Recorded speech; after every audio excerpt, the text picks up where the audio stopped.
안녕하십니까. 나는 사실 유튜브를 시작한 지 이제 딱 한 달 됐습니다. 그래서 유튜브에 서툴고, 마이크도 조작할 줄 모르고, 그냥 노트북에 있는 마이크 가지고 그냥 사용합니다. 또 내가 이게 직접 들어보니까, 발음도 명확하지가 않고, 뒤에 종결음이 같은 것은 목소리가 이렇게 잦아지면서, 잘 안 들리고, 또 일단 마이크가 좋지 않으니까, 노트북 마이크니까.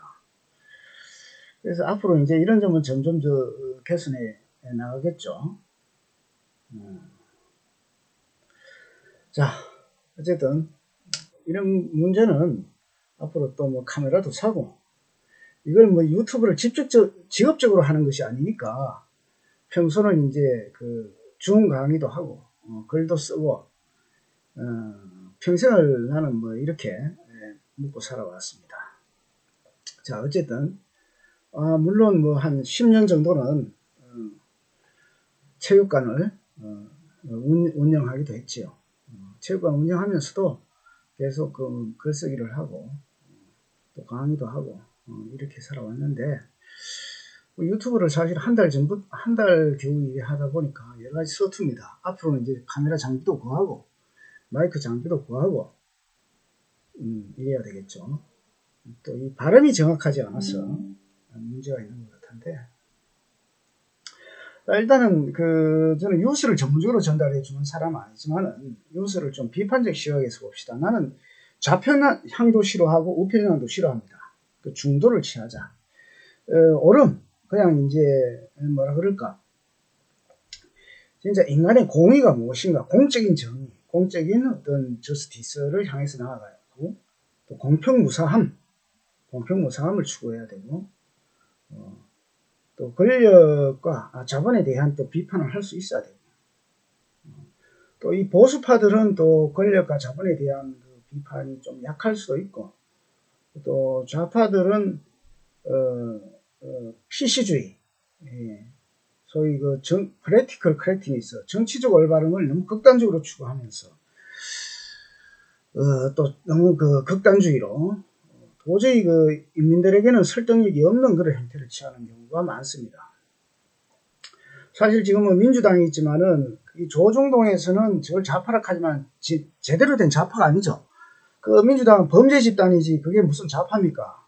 왜냐하면 좌파적 가치, 인민들의 삶을 챙기는 것이 아니고 586 세대들이 전부 도둑놈이 되어 있는 것이 한국 정치 현실 아닙니까? 김대중 시절, 김윤삼 시절부터 이제 운동권 집단들이 제도권에 들어가면서 새로운 기득권 세력이 된 지가 벌써 30여 년 세월이 넘었습니다. 그렇다고 해서 586 세대들이 20대 때 대학 시절에는 기득권이 아니었나? 결코 아니죠. 실제 그때도 기득권이었습니다. 대항 권력으로서의 기득권. 왜냐하면은 저 자신도 직접 경험했지만은 운동을 한다, 민주화 투쟁을 한다 하면 어디 가서도 큰 소리 치고, 학교 앞에서 화염병, 꽃병을 던져서 상가 간판이 불타버려도 인민에게 피해를 주지만은 그에 대해서 총학생이나 이런 데서는 사과 한마디 안 하고, 그게 이제 전부 그 당시 때 1980년대 풍경이었습니다. 위법, 탈법, 편법, 합법, 반합법, 비합법 투쟁이라는 것도 있었으니까, 어쨌든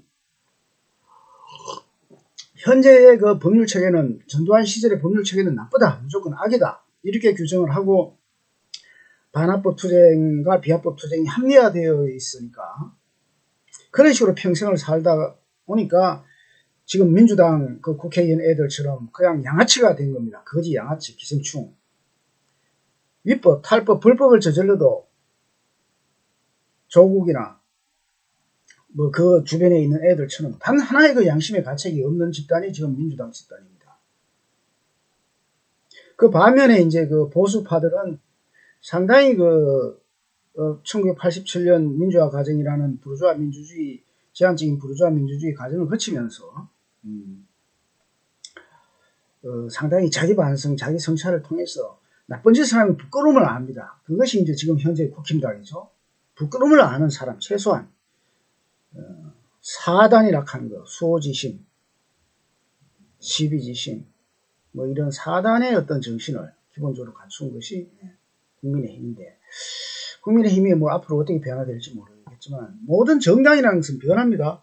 조중동 신문이 있지만은 예전에는 그 나쁜 신문이다라고 하지만은 제가 볼 때는 지금은 가장 팩트에 충실한 신문이 조중동 신문입니다. 물론 이제 그 미국에 대한 문제라든가 러시아 우크라이나 전쟁에 대해서 다소 편향적인 미국 입장에 너무 지나치게 선 그런 점도 있지만은 그래도 이제 팩트에 충실한 것이 지금 조중동 보수론이고 그 환경 오프락하는 거 한겨레 신문이나 경향이나 뭐 오마이뉴스나 프레아시아는 사실은 그 지금 너무 그 편향적으로 왜곡된 거짓 뉴스, 가짜 뉴스, 팩트에 충실하지 않은 기자의 그 주관주의, 기자가 자기 그 스스로 그냥 드라마를 써버리는 이런 것들이 이제 많기 때문에 오히려 쓰레기 신문이 그 돼버린 것이 지금 한겨레나 그 경향의 지금 현실입니다. 이게 MBC 그런 것은 사실 뭐 방송이라 할 수 있습니까?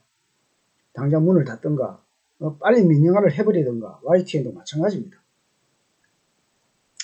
공영방송의 그 취지를 살리지 못하면은 문을 닫든가 민영화를 해버려야 됩니다. 그것이 이제 공공의 이익에 부합하다는 것이죠. 그래서 어쨌든 저는 이쪽에도 치우치지 않고 저쪽에도 치우치지 않고 우리나라가 사실은 이 중도의 중요성, 중산층의 중요성, 이것이 진정한 보수의 가치라는 것입니다. 그러면서 좌파적 가치, 사회주의에서 좋은 그 복지주의들, 사민주의적 가치 이런 것들도 적극적으로 받아들이면서 결국에는 그 자유로우면서도 그 평등한 세상으로 이제 수렴해 나가는 그런 세상을 건설하는 것이 우리 민족, 남북한 민족의 공통된 그 목표가 되어야 한다는 것이 이제 제 정치적 입장입니다. 그래서 그런 측면에서 저는 이제 그 몇 가지 뭐 정치나 경제, 사회, 그 문화생활, 뭐 IT, 과학, 세계 문제 이런 문제에 대해서 모든 것을 다 거론할 수 없지만은 몇 가지 문제를 지적해 나가면서 저희 입장에서 이제 뉴스를 비평, 리뷰 한번 해보는 것입니다. 자, 이재명이는 그냥 온몸이 그 범죄자입니다. 이재명이가 이태원 참사 국정조사에 대해서 민주당이 할 수 있는 최선을 다하겠다 이렇게 하는데 사실은 지 범죄를 기피하기 위해서 1월달 국회를 연장을 해서 특검을 하는 것이지 사실 이재명이가 무슨 그 세월호라든가 이태원에 이 친구는 야는 관심이 없습니다. 내가 어떻게 가면은 깜빵 가는 것을 이재명이가 깜빵 가는 것은 필연적인 일입니다. 최소한 30년 받지 않겠습니까? 아예 그냥 이재명이 같은 경우는 사회에서 격리를 시켜야 됩니다. 30년 가지고 모자라죠. 무기징역도 모자라죠. 사실은 거의 제에 비하면은 성남이나 경기도를 자기 개인의 어떤 권력 야욕, 더러운 권력 야욕을 위해서 전부 다 이용한 것이 이재명이라는 인간 아닙니까? 최악의 인간입니다. 하여튼 내가 지금까지 60대 중반까지 살아오면서 만난 최악의 인간, 전 세계 80억 인구 중에서도 가장 최악의 인간이 이재명이라는 괴물이죠, 한마디로. 자, 그래서 이 친구가 하는 것은 전부 다 거짓말이다. 절대 믿지 마라. 이것이 이제 제 입장이고. 자, 하여튼 유가족을 찾은 이재명이, 이태원 유가족을 이재명이가 찾아가는 것입니다. 소, 개구리, 돼지, 아메바, 우리 몸속에 있는 편충, 십이지장충까지 다 웃습니다. 이재명이가 유가족을 찾아서. 유가족을 위해서 찾았습니까? 깜빵에 가는 것을 연장하기 위해서, 서민을 이해하는 척 위장하기 위해서 문재인이가 남북 평화 쇼를 하듯이 이 생쇼를 하는 겁니다. 이런데 절대 쏘면 안 됩니다. 이재명에게 쏘은 애들이 지금 개딸들 민주당의 이재명을 지지하는 애들 아닙니까? 그냥 불쌍한 인간들입니다. 불쌍한 중생들. 자, 그래서 이재명이는 지 뜻대로 안 될 것이다. 그리고 윤석열 대통령이 새해 첫날에 윤석열 대통령이 대한민국 반드시 도약한다. 저는 지금 현재까지는 윤석열 대통령을 지지합니다.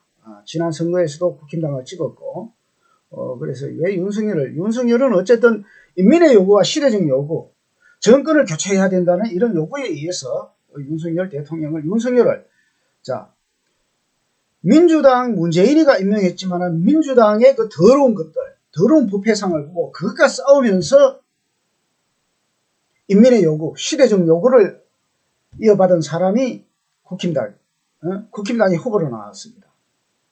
원래 국힘당이 적이었죠, 윤석열은. 그랬지만은 결국에는 시대적 요구가 무엇인지를 국힘당은 알았고, 물론 국힘당에 이제 내세울 후보도 없었겠지만은 국힘당은 그나마 시대적 요구, 인민의 요구가 무엇인지를 알았고, 그래서 윤석열이 근소한 차이로 대통령에 당선되었고, 이재명이는 호남 세력과 세상 물정 모르는 부패 집단에 협력하는 이런 세력들, 그리고 이재명과 문재인에게 길들여주고 노무현에 대한 환상, 노무현이가 사실 사기 정치를 시작한 겁니다. 쇼 정치의 시작이 이제 노무현부터였죠. 노무현과 문재인으로 이루어지는 이런 그 촛불 광란 쇼에 이 두뇌가 모자라서 이 무식한 집단들이, 이 군중들이 결국에는 이재명을 지지하면서 이렇게 그 분열된 정치를 지금까지 벌어지고 있는 것이 한국의 아주 그 불행한 한국 정치 현실입니다.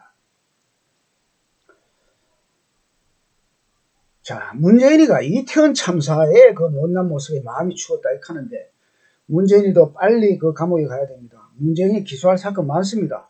검찰은 그런 것을 두려워하지 말고 문재인이 범죄가 있으면 끝까지 추적해서, 자, 우리나라 대통령이 왜 감옥에 갔느냐, 권력을 사유화하고 그러다 보니까 다 감옥에 가거나 총 맞아 죽거나 뭐 그런 과정을 거쳤습니다.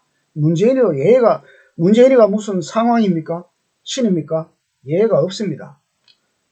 문재인이가 31일 공개한 연하장을 통해서 윤석열 정부가 못난 모습을 보이고 있다, 국민을 이렇게 얘기하는데, 이거야말로 국민을 갈라치게 하고 갈등을 조작하는 그 행동을 지가 5년 동안 해왔던 것을 연하장을 통해서도 아직까지도 이렇게 하고 있는데, 분명히 이거 검찰에서는 문재인이의 그 월북 조작, 억울한 공무원을 그 월북 조작을 하고, 그리고 북에서 또 내려온 어민들을 무슨 죄가 있다는, 밝혀지지 않은 죄가 있다고 해서 가기 싫어하는 사람을 판문점에서 보내는 이 반인륜, 반인권적인 죄악을 저지른 문재인은 반드시 그 처벌이 있어야 될 거라고 생각을 합니다.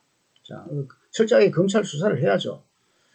그리고 이재명이가 문재인을 만나러 간다는데, 이것도 참 웃기는 거죠. 이제 문바들이 이제 자기 진영으로 끌어들여가지고 검찰 수사 받는 것, 이것을 좀 회피해보고 싶은데, 천망해에 소위불루라고 있습니다.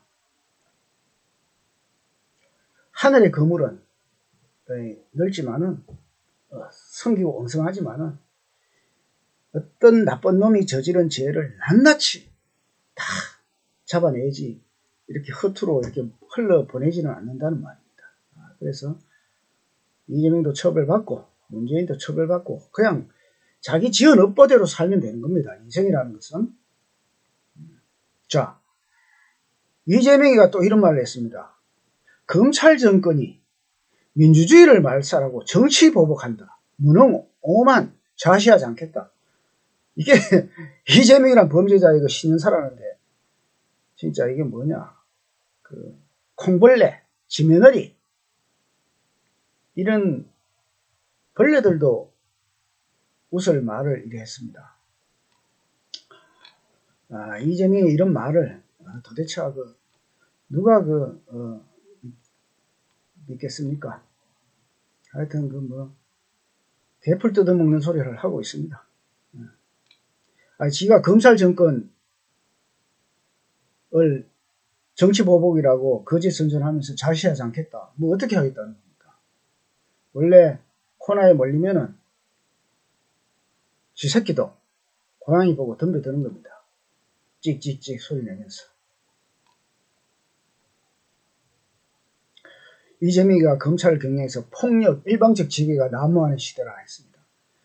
저는 검찰공화국이 5년은 지속돼야 된다 해가지고 범죄자들 다 수탕해야 됩니다. 조폭 범죄자들이 지금 기업을 분식회계를 하고 주가 조작을 해가지고 쌍방울이 대표적인 그런 거 아닙니까? 조폭들이 기업을 장악하고 이게 지금 세상이 정상적으로 돌아가는 겁니까?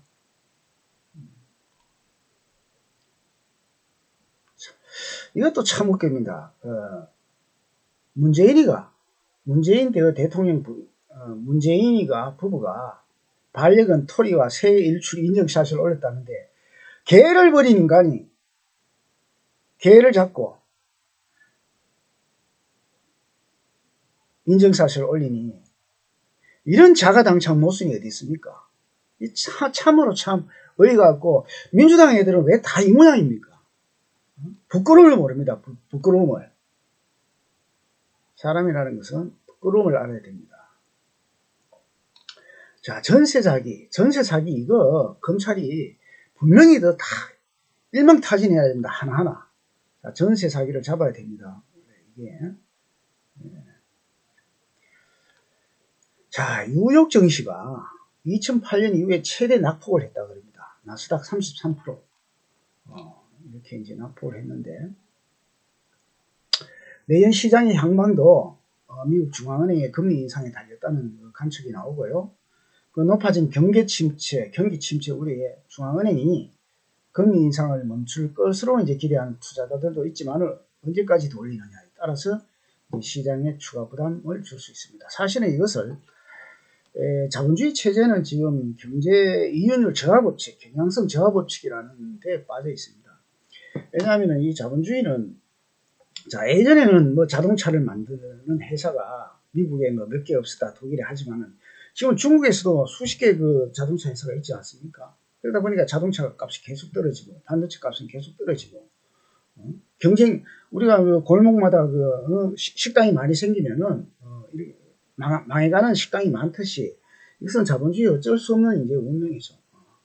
그래서 우리가 이윤율은 경향적으로 저하기 때문에 공황이라는 것도 주기적으로 이제 오게 됩니다. 이 공황을 얼마나 이 세계 자본주의 시대가 잘 적응하느냐 안 하느냐에 따라서 자본주의가 어떻게 지속을 하느냐, 그리고 사회주의라는 이 혼합체제를 어떻게 자본주의가 수정자본주의처럼 이렇게 또 다른 형태의 그 수정자본주의로 나아가야 되지 않느냐, 이런 그 시점에 지금 있습니다. 그러니까 리셋이라 그럴까, 세계 자본주의 체제가 뭔가 변화를 하지 않으면은 끊임없이 이렇게 경제공황은 되풀이될 수밖에 없을 것입니다.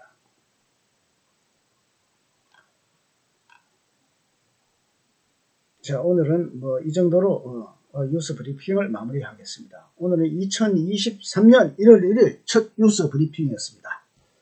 다음에 또 만납시다.